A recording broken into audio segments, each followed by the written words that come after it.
और ये एक परंपरा है कि जिस दिन आचार संहिता है उस दिन प्रशासन और पुलिस मिलकर 2 मीटिंग अनिवार्य रूप से करते हैं।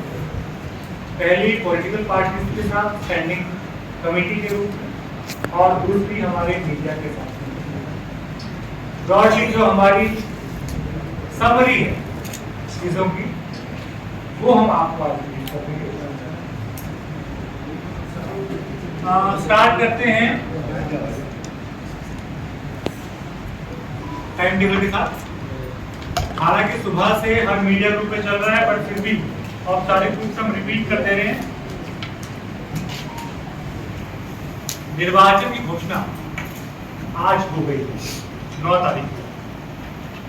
निर्वाचन की अधिसूचना या नोटिफिकेशन ये 21 अक्टूबर को होगा। कहने का मतलब उस दिन से नॉमिनेशन प्रक्रिया चालू हो जाएगी। नॉमिनेशन प्रस्तुत करने की लास्ट डेट 30 अक्टूबर रहेगी।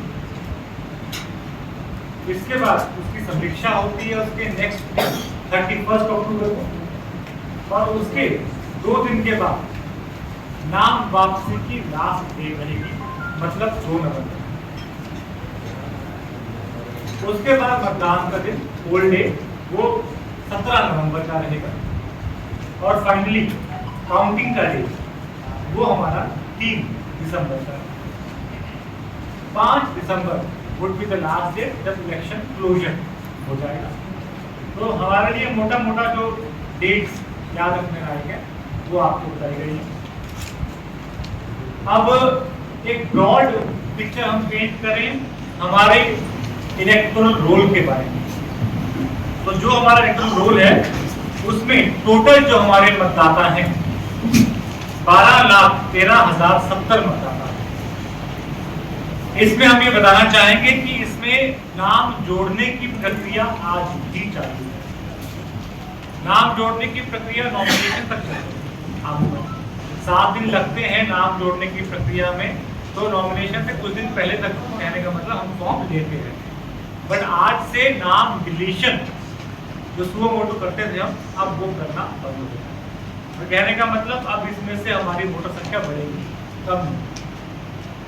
इसको बाइफरकेट करें तो पुरुष हमारे 6,19,583, महिला 5,93,474 और अन्य कैटेगरी में 13। जैसा कि हम जानते हैं कुछ ऐसे लोग हैं हमारे जो कि बॉर्डर पे हैं, एम्बेसीज में हैं, जो यहाँ पर वोट डालने नहीं आए। उनके लिए पोस्टल बैलेट का प्रावधान है। ऐसे सर्विस वोटर्स इन्हें कहा जाता है। सर्विस वोटर्स हमारे कुल मिला के 1517 पूरे जिले में है। जेंडर रेशियो मतलब 1000 पुरुषों की तुलना में हमारी 958 महिलाएं हैं। इस बार 2 विशेष चीजें भी हैं, उसके बारे में हम बाद में बात करेंगे। पीडब्ल्यूडी मतलब दिव्यांगजन हमारे 9,267 9267 है और 80 वर्ष से अधिक आयु के हमारे 17,871।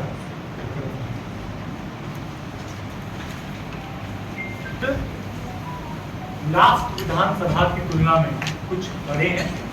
लास्ट टाइम जहां तक मुझे याद है 1398 थे हमारे पोलिंग बूथ, इस बार बढ़ के 1418 पोलिंग बूथ।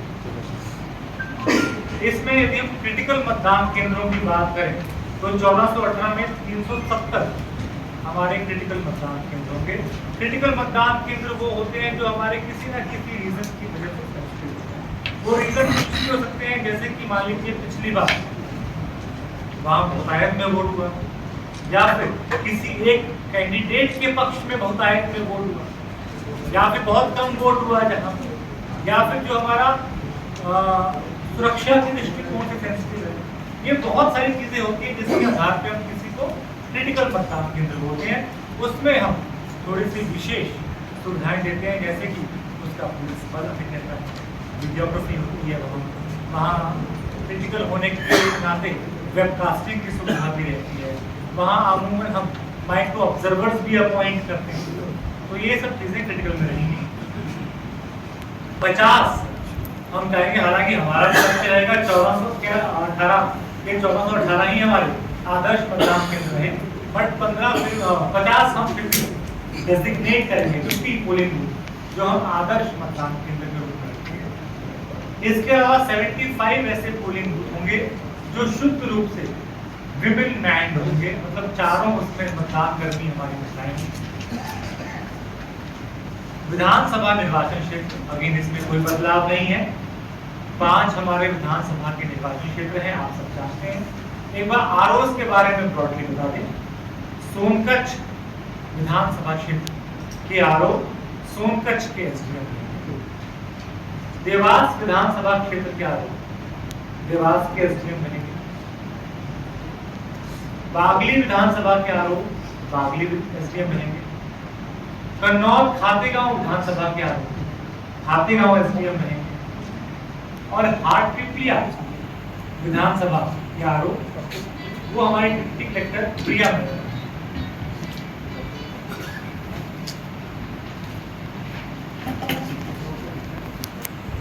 ईवीएम के बारे में लगातार हम प्रेस नोट्स जारी करते रहे हैं। पूर्व में भी इतनी एफएलसी ओके हो गई है हमारी मशीन, अब हमारी रैंडमाइजेशन की प्रक्रियाएं चालू हो जाएंगी। जैसे जैसे वो प्रक्रिया होंगी वो हम आपको उपलब्ध करवाते रहेंगे। इसमें समरी ये है कि we have sufficient number of good machine, हमको कहीं से भी मशीन बाहर से लाने की अभी आवश्यकता।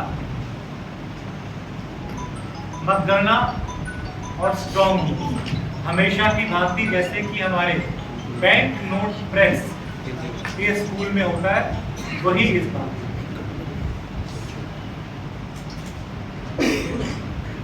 नामांकन की प्रक्रिया, ये थोड़ा सा इंपॉर्टेंट है।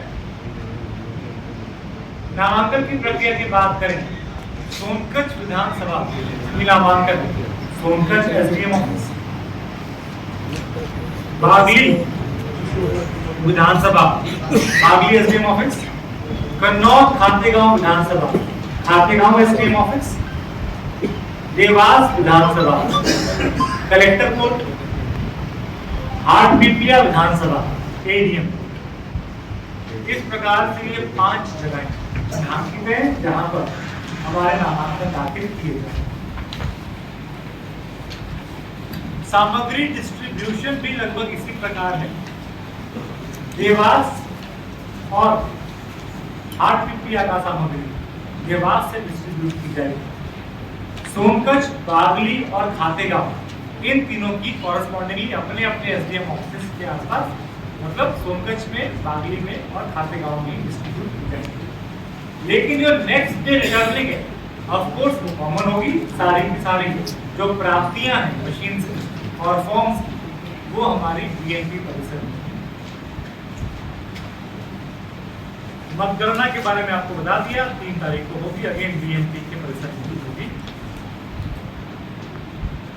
दिव्यांग और 80+ के संबंध में अगेन जैसा कि बहुत बार प्रेस नोट के माध्यम से बताया गया है, एक बार दोबारा से बता दें कि माननीय आयोग के द्वारा इस बार ये इंस्ट्रक्शंस दिए गए हैं कि ऐसे लोग जो 80+ हैं और जो दिव्यांग हैं, बट ब्रॉडली स्पीकिंग ऐसे लोग जो मतदान केंद्र जाने में सक्षम नहीं, मान लीजिए वो बेड रिडन लोग हैं या इतनी हालत खराब है कि उन्हें कंधे पे लाना पड़ रहा है, तो ऐसे लोग चुनाव प्रक्रिया से वंचित ना रहें, उनके लिए होम वोटिंग का प्रावधान भी रखा है। इसके लिए एक फॉर्म 12D होता है, जिस व्यक्ति को इस चीज का लाभ उठाना है वो फॉर्म 12D भरेंगे और घर जाके उनकी वोटिंग करवाएंगे।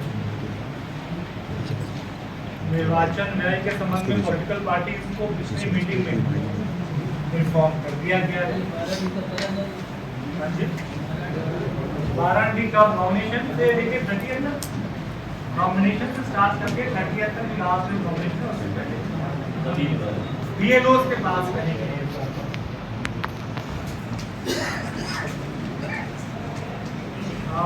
नॉमिनेशन की प्रक्रिया लास्ट इलेक्शन से ही ऑनलाइन हो गई थी, बट ऑनलाइन फॉर्म सबमिट जब करना है तो उसकी हार्ड कॉपी ही सबमिट, उसको प्रिंट आउट लेके साइन करके एफिडेविट लगा के सामने प्रक्रिया उसको सबमिट हमको इवेंचुअली जो हमने 5 परिसर आपको बताए हैं वही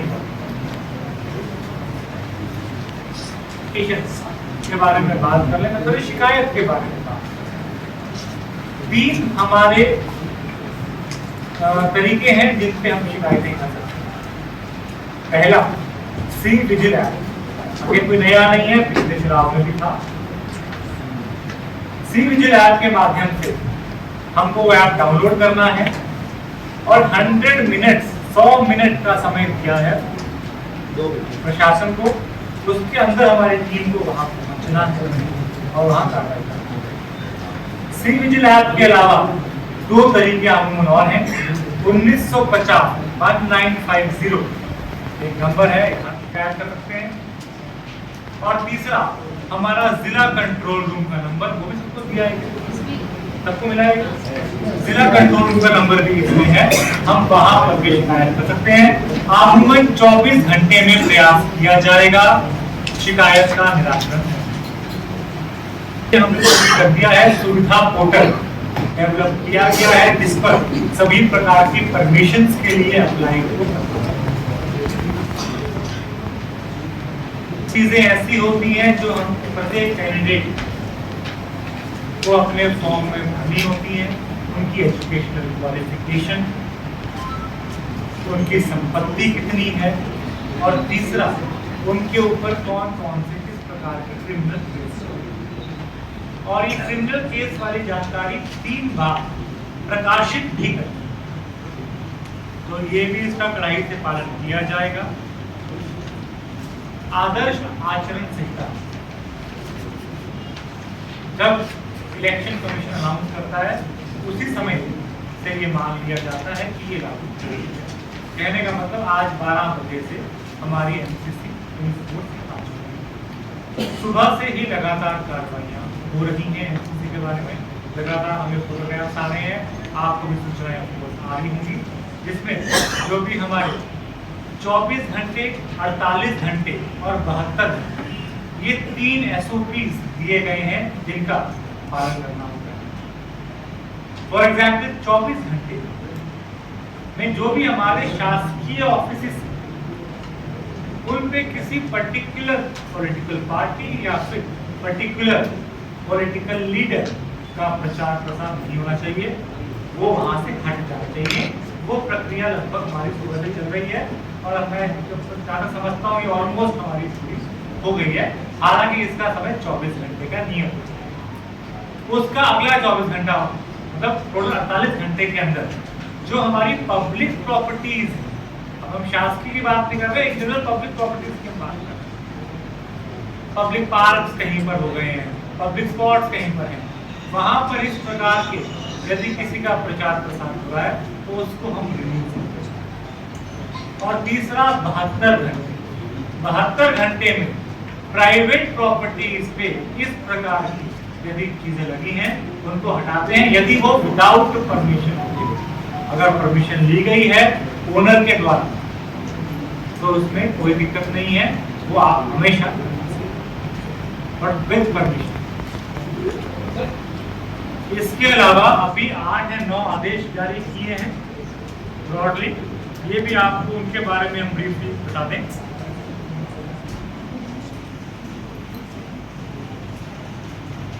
लेकिन आचार संहिता ऐसी लगती है, कुछ आदेश जारी किए जाते हैं। सबसे पहला कोलाहल नियंत्रण अधिनियम, जिसमें बेसिकली प्रचार प्रसार में या फिर इन जनरल भी जो लाउड स्पीकर्स का यूसेज है उसको रेगुलेट किया। दूसरा हमारा संपत्ति विरूपण अधिनियम, जिसके बारे में भी आपको बताया मैंने किस प्रकार से पब्लिक प्रॉपर्टी का डिफेसमेंट एक क्राइम है और इसको 72 घंटे के बाद में बहुत स्ट्रिक्टली किया जाएगा। तो प्रयास तो हमारा यही है कि आप 24 घंटे में ही हमें पूरा का पूरा इसको इम्प्लीमेंट कर दें। इसके बाद शस्त्र प्रतिबंध आदेश, प्रत्येक लाइसेंस पे संबंधित थाना लिखा होता है, तो उस लाइसेंस को थाने पे इस पूरी अवधि में लाइसेंसी बंदूकों का उपयोग निषेध।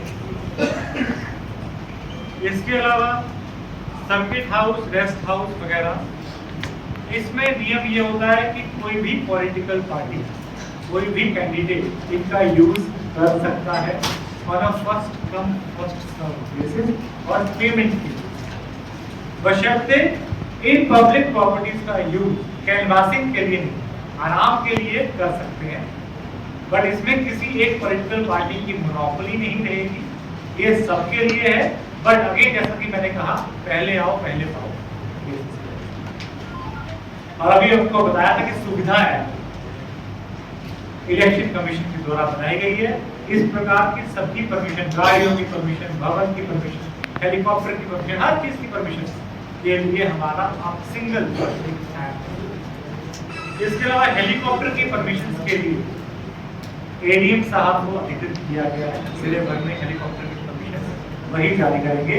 इसके अलावा जो परमिशन है, ग्राउंड की परमिशन, व्हीकल्स की परमिशन, वो संबंधित रिटर्निंग ऑफिसर्स के द्वारा जारी की जाएगी।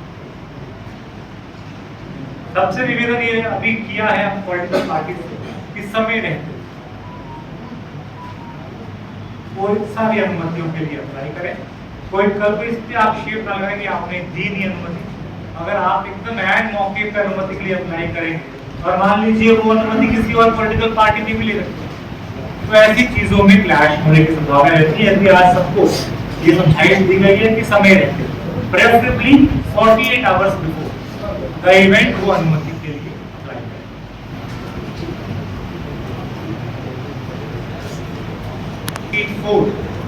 का आदेश भी जारी कर दिया, जिसके अंतर्गत 5 या 5 से अधिक व्यक्ति यदि एकत्रित होते हैं तो उन पे बेसिकली परमिशन को देगी।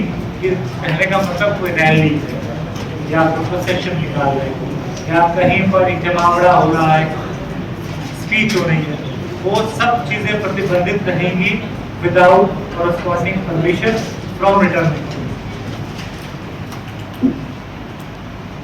इसके अलावा हथियारों के बारे में बता दिया। एमसीसी में एक बड़ा इंपॉर्टेंट पॉइंट ये रहता है कि किसी भी धार्मिक स्थल से चुनाव का प्रचार करना नहीं। जैसा कि हम भली बात जानते हैं कि 15 तारीख के आसपास मुकाबले भी चालू हुए, उसमें पंडाल भी लगेंगे। आज पॉलिटिकल पार्टीज को इस बात की भी समझाइश की गई है कि किसी भी पंडाल का उपयोग वोट गारना करने के लिए या कैंडिडेट की कैनवासिंग करने के लिए उपयोग ना किया जाए।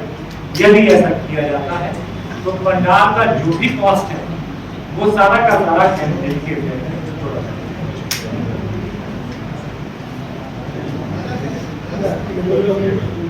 आपको एक व्यक्ति नया किराएदार रखते हैं आगे, ये सब चीजें ऐसी हैं जो साधारण एनफोर्स होती हैं, पर इस बार थोड़ा सा एमसीसी जब होती है तो ठोड़ा सा और सख्ती से चीजें एनफोर्स होती हैं। कोई भी नया किराएदार रखता है तो कृपया करके पुलिस को उसका इन्फॉर्म किया जाए। होटल लॉजेस उनमें ठहरने वाले व्यक्तियों की लिस्ट उनके मालिक लगातार संबंधित थाने में उपलब्ध करवाएंगे। कहने का मतलब कोई भी इस प्रकार की यदि मूवमेंट हो रही है जिले में द्वारा किया जाता है, उसमें जितनी भी सामग्रियां होती है उसका पहले से एक रेट तय कर दिया जाता है पॉलिटिकल पार्टी के साथ मीटिंग करके। तो जनरल में अगर मैं बता देती हूँ, पूरी टेन की जितनी भी सामग्रियां हमारी होती है उन सभी की रेट लिस्ट तय की जा चुकी है। जितना भी सभा जुलूस या जहाँ पर भी टेंट का सामग्री यूज होगी वो इसी तरह से उसका हम खर्चा जोड़ेंगे।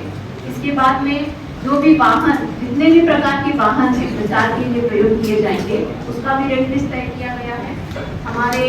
इसके बाद में पोस्टर्स, पैम्पलेट, जितना भी मुद्रण का काम होगा उसका भी रेट लिस्ट तैयार किया गया है। विद्युत सामग्री, साउंड सिस्टम, बैंड, ताशे आदि जो प्रयोग किए जाते हैं, चाय, नाश्ता, भोजन पैकेट, खाने की सामग्री जितनी भी प्रयोग की जाती है वो भी रेट लिस्ट में शामिल किया गया है। हेलीकॉप्टर की दरें, जैसे हम जानते हैं जो कंपनी की दरें होती है, जो कंपनी की दरें हमें प्रोवाइड की जाएगी उसी के आधार पर जिस प्रकार का हेलीकॉप्टर यूज किया जाएगा उसी आधार पर दर इसकी चिन्हांकित होगी और उसी आधार पर हम एक्सपेंडिचर में खर्चा जोड़ेंगे। इसके अलावा जैसे नगर निगम के जो भी सभा स्थल प्रयोग में लाए जाते हैं या नगर निगम के फायर ब्रिगेड, नगरीय निकायों के फायर ब्रिगेड, और एम्बुलेंस वगैरह जो भी यूज होती है, हेलीपैड जो भी प्रयोग किए जाते हैं, ये भी शासन के निर्धारित दर है, उसी पर ही खर्चा जोड़ा जाएगा। पटाखे, प्रचार की अन्य सामग्रियां, ये सभी रेट लिस्ट में तय की जा चुकी है। इन सभी के आधार पर ही कैंडिडेट भी अपने रजिस्टर में खर्चा जोड़ेंगे और हमारे द्वारा जो शेडो रजिस्टर तैयार किया जाएगा उसमें भी इसी के आधार पर खर्चा तय किया जाएगा। इलेक्ट्रॉनिक मीडिया में विज्ञापन से प्रचार प्रसार अभ्यर्थी द्वारा किया जाएगा, उसका अनुप्रमाणन एमसीएफसी कमेटी के द्वारा किया जाना आवश्यक है, अनिवार्य है। तो आप लोग भी इस चीज का ध्यान रखें कि आपके स्तर से भी किसी भी न्यूज चैनल में या इलेक्ट्रॉनिक मीडिया के किसी भी माध्यम से अगर विज्ञापन का प्रचार प्रसार किया जा रहा है तो आप उसका जरूर प्रमाणन देख लें कि समिति द्वारा अनुप्रमाणन किया गया है या नहीं, उसके बाद ही उस विज्ञापन का प्रचार प्रसार करें। ये इलेक्ट्रॉनिक मीडिया का है। लेकिन जो 48 घंटे की समय सीमा होती है, 48 घंटे की समय सीमा शुरू होती है मतदान की समाप्ति के दिन से। 48 घंटे की समय सीमा से तात्पर्य है poll debt plus pre poll day.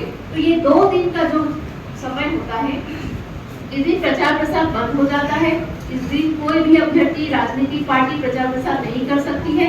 घर घर जाकर वोट अपील की जाती है। और जो मैं अभी प्रमाणन की मैं बात कर रही थी, तो इस 48 घंटे में भी प्रिंट मीडिया के माध्यम से प्रचार प्रसार किया जा सकता है। तो इस प्रिंट 48 घंटे में जो भी प्रिंट मीडिया के माध्यम से विज्ञापन प्रसारित किए जाएंगे उसका प्रमाणन भी आवश्यक होगा। उस 48 घंटे के लिए भी एमसीएमसी कमेटी से अनुप्रमाणन आवश्यक होगा। तो इस बात का आप लोग विशेष ध्यान रखिए कि अनुप्रमाणन आप लोग देख ले, उसके बाद ही ऐसे विज्ञापन का प्रचार प्रसार करें। सोशल मीडिया पे हुआ कि नहीं? बिल्कुल, इलेक्ट्रॉनिक मीडिया में सोशल मीडिया सोशल मीडिया कर सकता नहीं, 48 घंटे में वो तो पूरा आ जाएगा। प्रिंट मीडिया सिर्फ 48 घंटे में एक्टिवेट होगा। प्रिंट मीडिया को छोड़ दें। हाँ, सोशल मीडिया को नहीं, सोशल मीडिया इलेक्ट्रॉनिक में शामिल है। तो उसका प्रमाण कौन लेगा? वो तो सोशल मीडिया कंपनी को लेना पड़ेगा ना। सोशल मीडिया में भी प्रचार, देखिए एडवर्टाइजमेंट होते अलग तरीके, मैं सिर्फ एडवर्टाइजमेंट्स की बात कर रही हूँ, मैं संबंधित पोस्ट की बात नहीं कर रही। एडवर्टाइजमेंट किसी भी प्रकार का सोशल, आप देखते हैं कि जैसे हम ऐप चला रहे होते बीच में एडवर्टाइजमेंट आ जाता है, मैं पर्टिकुलर एडवर्टाइजमेंट की बात कर रही हूँ। एडवर्टाइजमेंट से आप समझते हैं क्या होता है? वो सभी एडवर्टाइजमेंट सोशल मीडिया पे हो या बल्क मैसेजेस हो, हमारे इलेक्ट्रॉनिक मीडिया में हो, वो सभी इसके लिए अनुप्रमाणन में आ जाते हैं। उन सभी के लिए लेना आवश्यक होगा। जैसे गूगल के ऐड आते हैं तो वो भी आते हैं। बिल्कुल बिल्कुल, सभी उसी के अंदर शामिल होंगे। बस कैंडिडेट जो अपने पर्टिकुलर अकाउंट्स पर जो पोस्ट डालेंगे वो अनुप्रमाणन की श्रेणी में नहीं आएंगे, उसको इससे एक्सक्लूड किया गया है। पेड न्यूज़ में इससे आप समझते हैं कि पेड न्यूज़ कोई श्रेणी नहीं है। अगर कहीं पर भी ऐसा हमको दिखता है कि किसी अभ्यर्थी या किसी पर्टिकुलर पार्टी के संबंध में उसके फेवर में कोई न्यूज़ प्रसारित की गई है जो उसको लाभ पहुंचा सकती है, उसको हम जांच करते हैं पेड न्यूज़ समझकर। उसके बाद अगर वो प्रमाणित हो जाती है कि वो पेड न्यूज़ है तो उसके आधार पर खर्चा जोड़ा जाता है और जो भी ऑफेंसेस की कार्रवाई होती है वो की जाती है। खर्चा तो अभ्यर्थी को जुड़ेगा ना। बिल्कुल, अभ्यर्थी नहीं, मीडिया मीडिया के लिए भी उसमें कार्रवाई है, ऐसा नहीं है।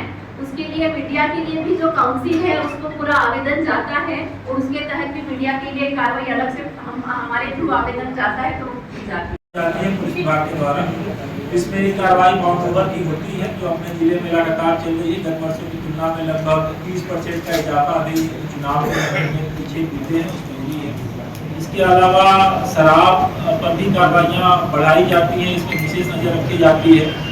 उसमें भी अपनी कार्रवाई जिले की लगभग 30% गत वर्ष की तुलना में जो बीते हुए महीने हैं, पिछले 2 महीने उसमें बढ़ी हुई और आगे भी कार्रवाइयाँ जारी रहेंगी। चुनाव आचार संहिता की अवधि के दौरान अपने यहाँ SST लगते हैं। SST स्टेटिंग नाका होता है जो कि दूसरे जिलों से जो अपनी सीमाएं हैं उस पर लगता है। ऐसे 30 नाके इस बार प्लान किए गए हैं छोटे बड़े रास्तों पे, जिसमें एक सिविल के अधिकारी रहेंगे और पुलिस के जवान के साथ में 2 नाके काम करेंगे। इसके साथ साथ 15 फ्लाइंग स्क्वाड चलेंगे। हर विधानसभा में 3 फ्लाइंग स्क्वाड रहेंगे जो अलग अलग शिफ्ट में करेंगे। राउंड द क्लॉक की ड्यूटी रहेगी, उनका गठन किया गया, वो अपने एक्टिव हो जाएंगे।